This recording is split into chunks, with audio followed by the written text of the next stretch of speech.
दहेज का सामान वापस कर दीजिए। रीता जी अभी अभी अपने पति रवि जी के लिए कॉफ़ी बनाकर किचन से निकली ही थी कि सामने से जिया को आता देखकर उनका पारा चढ़ गया। जब सारा काम हमें ही करना है तो तुम्हारा क्या काम है यहाँ? तुम्हें पता नहीं है कि हमें सुबह उठते ही कॉफ़ी पीने की आदत है। जिया बोली, माँ जी मैं आ ही रही थी, लेकिन यश को जल्दी ऑफिस जाना था। उनके कपड़े प्रेस करने में टाइम लग गया। बस हर बात में बहाना पहले ही तैयार रहता है। जिया को शादी करके आई अभी केवल 5 महीने ही हुए थे। यहाँ आकर उसे ऐसा लगने लगा था जैसे किसी जेल में आ गई हो। उसे कहीं जाना हो तो परमिशन लेनी पड़ती थी, कोई गलती हो जाए तो पनिशमेंट मिलती थी। सास, ससुर और पति तीनों ही एक सुर में उसका विरोध करते थे। कभी कभी तो मन करता कि यहाँ से भागकर अपने पापा के घर चली जाए, लेकिन पापा हार्ट पेशेंट थे। यह सब उन्हें पता लग गया तो ना जाने क्या अनर्थ हो जाएगा, यही सोचकर सब बर्दाश्त करती रहती थी। जिया ने जल्दी जल्दी सबके लिए नाश्ता बनाया।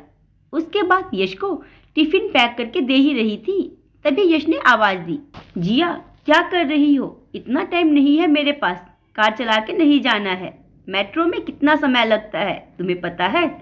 जरा सा लेट पहुंचो तो ऑफिस में सुनना पड़ता है। यश की एक एक बात इस बात की ओर इशारा था कि उसके पिता ने कार नहीं दी थी, लेकिन वह अब सब सुन लेती थी। पिता को कैसे बताए कि जिन्हें आपने उसका जीवन साथी चुना था वह पैसों का लालची है। एक दिन शाम को यश घर आया तो उसने अपने पापा से बात की। पापा अब मुझसे नौकरी नहीं होती, वो आपके पुराने दोस्त मिश्रा जी मोटर पार्ट बनाते हैं। मैं चाहता हूँ कि उसकी सप्लाई शुरू करूँ, लेकिन बेटा उसके लिए तो कम से कम 9-10 लाख रुपए चाहिए होंगे, वो कहाँ से आएंगे? वही तो मैं भी सोच रहा हूँ पापा। तभी जिया चाय बनाकर ले आई। यश बोला, जिया तुम अपने पापा से कुछ पैसे उधार ला सकती हो। जिया का सब्र जवाब दे चुका था। रोज रोज के तानों से दुखी होकर उसने आज जवाब दे ही दिया। यश मेरे पिता के भरोसे मत रहना, उन्होंने मेरी शादी करके अपना फर्ज पूरा कर दिया। अगर तुम्हें नौकरी करने में दिक्कत है तो मुझे जॉब करने दो, दोनों मिलकर कमाएंगे। यह सुनकर यश का पारा चढ़ गया। क्या बकवास कर रही हो, ज़्यादा जुबान चलने लगी है। जिया बोली, मैं बहुत बर्दाश्त कर चुकी हूँ, इसलिए मैंने जॉब करने का फैसला किया है। नहीं, हमारे घर में यह सब नहीं होता। तुम्हें जॉब करनी है तो अपने घर चली जाओ। मुझे पता था आप यही कहेंगे। मैंने वकील से बात कर ली है, मैं जल्दी तलाक ले लूँगी। यह सुनकर यश और उसके पिता के हाथ पांव फूल गए। तभी रीता जी वहाँ आ गई और बोली, देख लिया बहू को सिर पर चढ़ाने का नतीजा, निकाल दे इसको घर से बाहर। ठीक है, मैं पुलिस को फ़ोन कर देती हूँ। आप मेरा सारा सामान और दहेज वापस कर दीजिए, साथ ही हर महीने अपने पति की कमाई का आधा हिस्सा मैं कोर्ट से ले लूँगी। इस मकान में भी मेरा हिस्सा है, आधा मकान मेरे नाम कर दीजिए। सुनो ये क्या कह रही है?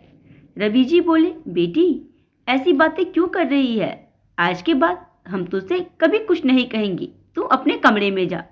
नहीं पापा जी, बहुत बर्दाश्त कर चुकी हूँ, अब मुझसे ये दिन भर के ताने बर्दाश्त नहीं होते। आप लोग इतने लालची होंगे ये मैंने कभी सपने में भी नहीं सोचा था। रीता जी गुस्से में बोली, इसके बाप को फ़ोन करके बुलाइए, इसके मुंह लगने से अच्छा है उनसे डायरेक्ट बात करते हैं। माँ जी, मेरे पापा हार्ट के पेशेंट हैं, अगर इस बात को सुनकर उन्हें कुछ हो गया तो इसके जिम्मेदार आप होंगे। यश बोला, जिया ये तुम्हें क्या हो गया? आज से पहले तो तुमने कभी ऐसी बात नहीं की। मैं आज तक तुम्हारी और तुम्हारे मम्मी पापा जी के हर ताने को बर्दाश्त करती रही। 22 लाख रुपए मेरे पापा ने शादी में खर्च किए, फिर भी तुम्हें कार चाहिए, बिजनेस करने के लिए पैसा चाहिए। जिया ने उसी समय अपना सामान पैक किया और घर छोड़ दिया। जाने से पहले उसने अपने सास, ससुर और पति तीनों को कहा, अगर मेरे पापा को आपने कुछ बताया तो मैं आपको अरेस्ट करवा दूंगी। तलाक का नोटिस तुम्हें मिल जाएगा, चुपचाप साइन कर देना। और जिया वहाँ से निकलकर अपनी एक सहेली के घर पहुँच गई। एक दिन पहले उसी ने उसे हक के साथ अपना आत्मसम्मान बचाने के लिए समझाया था। जिया रीचा से बोली, रीचा मैं आ तो गई हूँ, लेकिन अब आगे क्या होगा? जिया तू चिंता मत कर, मैंने बात कर ली है, मेरे ऑफिस में जगह खाली है। कल से तू जॉब करेगी और मेरे साथ रहेगी। 1 महीने तक काम करने के बाद जिया एक दिन अपने घर जाती है और अपने पापा को सारी बात बताती है। उसकी बात सुनकर उसके पापा कहते हैं, बेटा मुझे तूने क्यों नहीं बताया? पापा आपने मेरे लिए बहुत कुछ किया है, अब मैं आपको परेशान करना नहीं चाहती थी। बेटा मैं इतना कमज़ोर नहीं, तो चिंता मत कर, घर आ जा और यहीं से अपनी नौकरी कर। नहीं पापा मुझे कुछ समय दीजिए, अपने पैरों पर खड़ा होने दीजिए, अपनी एक पहचान बनाने दीजिए। कुछ ही महीने केस चलने के बाद यश और जिया का तलाक हो गया।